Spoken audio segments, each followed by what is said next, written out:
आर्यन से बात हो गई है। कल सुबह तुम जैसे शहर पहुंचोगी वो लोग तुम्हें स्टेशन लेने आ जाएंगे।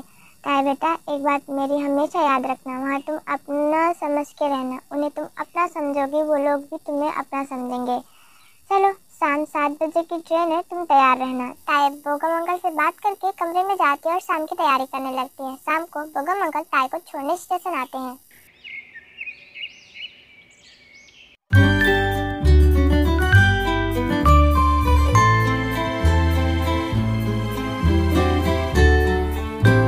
जिन, जल्दी चलिए, ताई की ट्रेन आने वाली है।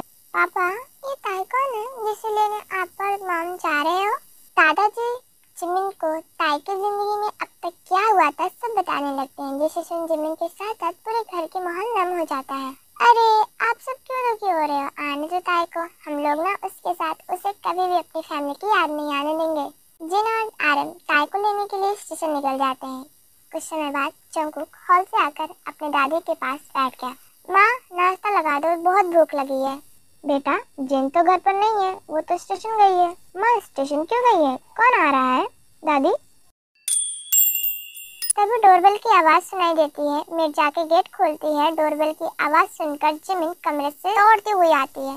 माँ, आप स्टेशन किस लिए गई थी? जिन मुस्कुराते हुए ताई को इशारे से बुलाती है। ताई सामने आती है तो जंगकुक देखता है कि एक लड़की जो बेढंग पुराने कपड़ों में पहनकर आंखें नीचे उठी हुई खड़ी है। माँ, जब मेड है काम करने के लिए तो फिर किसी लड़की की क्या जरूरत काम पर रखने के लिए? आप दोनों इसे स्टेशन क्यों लेने गए थे, पहले आप ये बताइए। जंगकुक, ये ताई है, रिया आंटी को जानते हो ना? मेरी फ्रेंड, उनकी बेटी है ये ताई, और ये अब हमारे साथ इसी घर में रहेगी।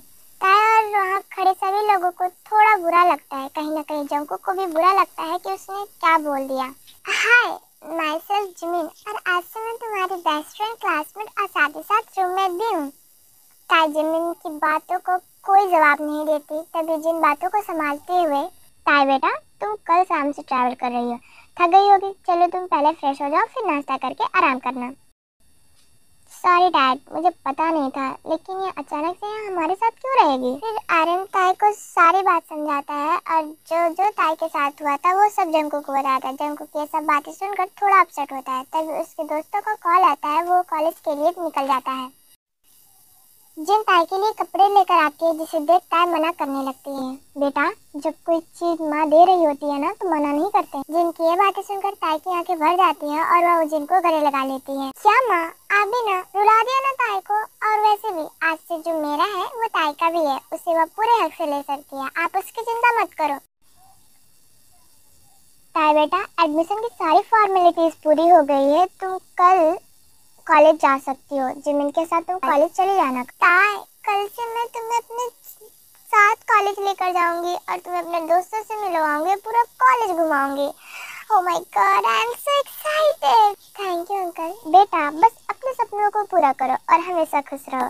खाना खाने के बाद सब लोग अपने अपने रूम में चले जाते हैं सोने के लिए। जिमिन भी सो गई थी, लेकिन ताई को नींद नहीं आ रही थी तो वह रूम से बाहर निकल गई। तभी किचन की तरफ एक परछाई दिखाई देता है। इतनी रात को कौन हो सकता है? कोई चोर तो नहीं है ना? लेकिन अगर कोई घर का हुआ तो? तायन ने किचन में झांक कर देखा तो कोई छाया थी। ये लड़का कौन है? इससे घर का तो नहीं लगता, मतलब कोई चोर है? ताई जैसे चिल्लाने को हुई, वह लड़का भी ताई के एक्सप्रेशन समझ जाता है। वह भागते हुए ताई का पास आता है। तभी दोनों को बैलेंस बिगड़ता है और वो दोनों एक दूसरे के ऊपर गिर जाते हैं।